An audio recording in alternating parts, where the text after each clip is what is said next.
Bonsoir Jean Sévilla. Bonsoir. Dans son ouvrage Les soirées de Saint-Pétersbourg, Joseph de Maistre faisait dire à un de ses personnages « L'histoire est une conspiration permanente contre la vérité ».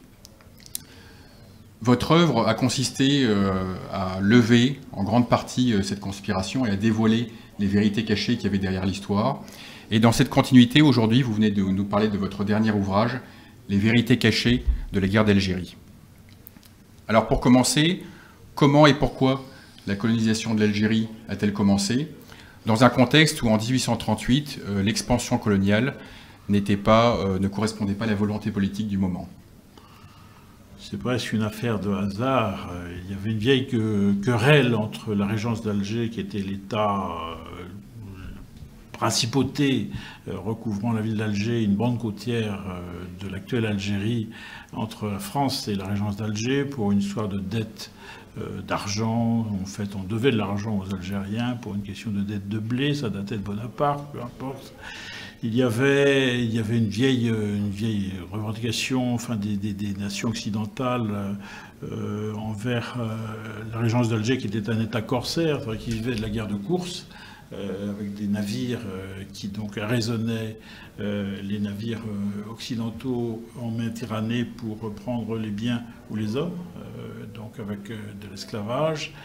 Et puis, ça c'est la raison extérieure. Il y a la volonté du roi Charles X, parce que c'est sous son règne que va commencer l'affaire algérienne, de faire pièce aux Anglais en Méditerranée. Il y a une rivalité entre la France et la Grande-Bretagne, traditionnelle aussi, là pour avoir une présence en Méditerranée. Tout ça se conjugue avec le fait qu'on est en 1830, la situation intérieure française est compliquée, et Polignac, le Premier ministre de Charles X, a l'idée qu'une expédition militaire victorieuse redorerait la couronne, en quelque sorte. C'est un peu des raisons de hasard, et ce n'est pas des raisons de fond. C'est un des éléments, une des clés d'ambiguïté ou de l'affaire algérienne, c'est que nous sommes partis à la conquête de ce pays sans plan préconçu et sans vision politique préconçue. Dans un de vos chapitres, vous faites allusion au nationalisme algérien et à son développement. Comment se développe-t-il? Et doit-on d'ailleurs employer le terme de nationalisme, selon vous? Moi, je pense qu'il faut employer ce terme de nationalisme. Quand la France occupe l'Algérie, fait la conquête de l'Algérie en 1830, il n'y a pas de nation algérienne. C'est la France qui crée l'Algérie, qui lui donne des frontières, qui trace ses grandes circonscriptions administratives, qui va lui donner des éléments de puissance publique constitutifs de ce qui deviendra un État, ou l'État français en l'occurrence, puisque l'Algérie, c'est la France. Maintenant, ce peuple algérien qui va constituer, va avoir son unité, il y a une unité qui va se faire au fil du temps, et à partir de l'entre-deux-guerres, des années 1920, alors que tous les peuples européens ont fait la paix en Europe au nom du droit des peuples à disposer d'eux-mêmes, tous les traités Saint-Germain-en-Laye, Versailles, etc., se font au nom des peuples à disposer d'eux-mêmes, mais les peuples colonisés s'emparent de ce principe et se disent, puisque chaque peuple a le droit de disposer de lui-même, nous aussi, nous avons le droit de disposer de nous-mêmes. Et donc il y a un nationalisme algérien, c'est-à-dire une aspiration à l'indépendance de l'Algérie, ou à l'autonomie de l'Algérie, en tout cas, dans un premier temps, qui se constitue et qui va se transformer par radicalisation. L'aspiration à une certaine identité algérienne va se transformer en aspiration à l'autonomie. L'aspiration à l'autonomie va se transformer en aspiration à l'indépendance. Et cet indépendantisme algérien est un nationalisme, puisqu'il va déboucher sur la constitution, sur la formation de la nation algérienne, que cela plaise ou non. C'est un phénomène qui s'est fait contre la France, mais en même temps avec la France, et j'allais dire, pas grâce à la France, mais d'une certaine manière, paradoxalement, oui, puisque c'est la France qui a créé l'Algérie. D'accord. Et concernant la guerre elle-même, s'agit-il selon vous d'une guerre civile, ce territoire correspondant alors à 3 départements français, ou plutôt d'une guerre entre 2 nations, du coup? C'est pas une guerre entre 2 nations. En 1954, il y a la nation... l'Algérie ne se pense pas encore comme une nation. Juridiquement parlant, c'est une guerre civile. Tous les habitants de l'Algérie, quelle que soit leur origine ou leur religion, sont nationaux français, ont la nationalité française. Donc, juridiquement parlant, c'est une guerre civile.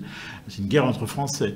Maintenant, c'est posé, derrière la question, il y a un élément de réponse fondamental. Est-ce qu'au fond, est-ce que l'Algérie française a toujours été une société unie? Est-ce que la fusion ou le rapprochement des communautés s'est vraiment opéré? Est-ce qu'il y avait un sentiment national français commun aux deux communautés? Cela, je ne le pense pas. C'est un des éléments du drame algérien, c'est c'était une société duale, avec deux types de communautés, au fond. Il y a un moment où il y a un fossé qui s'est creusé entre les communautés qui a débouché sur une guerre. Et quelles furent du coup les conséquences de cette guerre sur la situation politique en métropole française? En métropole, la guerre d'Algérie a été une des grandes affaires de la 4e puis des débuts de la 5e République. À partir du moment où le contingent... Alors la classe politique française, traditionnellement, ne se préoccupait pas beaucoup de l'Algérie, ni de l'outre-mer en général. Et l'opinion publique, pas plus. Voilà. C'est devenu un élément politique fort dans le débat français, à partir du moment où, d'une part, où le contingent a été appelé en Algérie, donc à partir de 1956, tous les jeunes hommes qui font leur service militaire sont susceptibles de partir faire la guerre en Algérie, et ceux qui vont en Algérie font réellement la guerre, ils ne sont pas simplement appelés comme...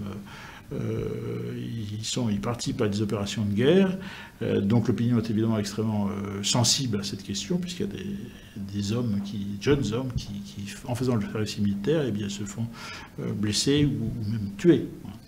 Et puis, cela devient un débat autour, au fur et à mesure que cette guerre va durer, va se poser la question, est-ce que ça vaut le coup de faire cette guerre? Est-ce qu'elle ne coûte pas trop cher? Vers quoi? Quelle solution politique a-t-on à cette guerre? Et donc, ça devient un des éléments du débat politique français. Maintenant, toujours avec une grande différence entre la perception de cette guerre en Algérie, où c'était quelque chose de vital pour les Français d'Algérie, pour les militaires qui servaient en Algérie, et en métropole, où il y avait un décalage, où la métropole, globalement, n'a jamais compris cette guerre et n'en voyait pas l'utilité.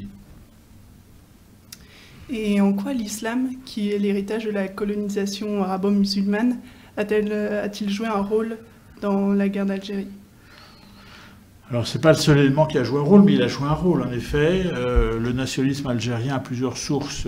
C'est l'anticolonialisme, que je citais tout à l'heure. Il y a une perception aussi, une idée révolutionnaire, puisque beaucoup des fondateurs du nationalisme algérien sont passés par le Parti communiste.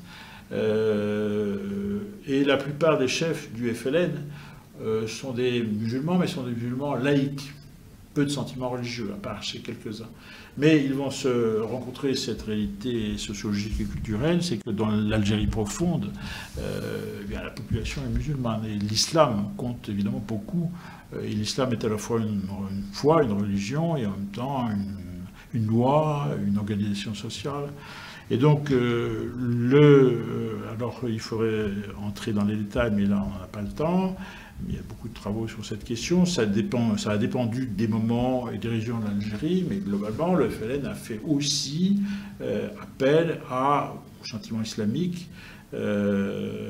C'est-à-dire que pour certains, alors sans en faire une guerre de religion, parce que c'est un petit peu plus compliqué que ça, sans compter qu'il y a des musulmans qui étaient avec la France, évidemment, mais ça a pu être un élément de propagande. En tout cas, dès le départ, d'emblée, dès 1954, première déclaration du FLN, quand il déclenche la guerre, fait allusion au fait qu'ils aspirent à une Algérie indépendante et qui sera organisée selon les principes islamiques. Donc la notion d'islam est présente d'emblée. Elle n'occupe pas tout l'espace politique, social et culturel de cette guerre. Ce n'est pas une guerre de religion, c'est plus compliqué que ça. Mais c'est un facteur qui a joué un rôle. Et aujourd'hui, quel est l'avenir de l'Algérie et des relations franco-algériennes? Alors, c'est une histoire extrêmement compliquée parce qu'on ne sait pas exactement ce qui se passe en Algérie aujourd'hui. Personne ne sait, si je plaisante à peine, si le président Bouteflika est vivant ou non. Donc il y a tout un système qui est en place, qui est hérité des hommes qui ont pris le pouvoir en 1962, c'est l'armée d'Algérie en fait, mais il y a des réseaux très divers et tout ça est très opaque et même les plus grands spécialistes de l'Algérie actuelle sont un petit peu dans le noir quand ils essayent de voir où on va. Ce qui est certain, c'est que l'Algérie est un pays qui a une démographie exponentielle. L'Algérie est un pays qui croît d'1 million de personnes par an, avec une population extrêmement jeune, un pays qui vit sur la richesse du pétrole et du gaz. Le pétrole et le gaz sont destinés un jour en Algérie à s'épuiser, comme partout, mais on dit qu'on s'approcherait de ce terme. Et donc, il y a une conjugaison à la fois, alors ça c'est pas pour tout de suite évidemment, mais l'épuisement des ressources pétrolières de l'Algérie, l'Algérie ayant très peu d'industrie, c'est un pays qui a très peu investi, qui a vécu au fond sur sa rente, le pétrole a été vu comme une rente par le pouvoir actuel, avec un pouvoir corrompu, enfin si on a à la fois une sorte de coup, de clash qui fait que le pouvoir actuel s'effondre,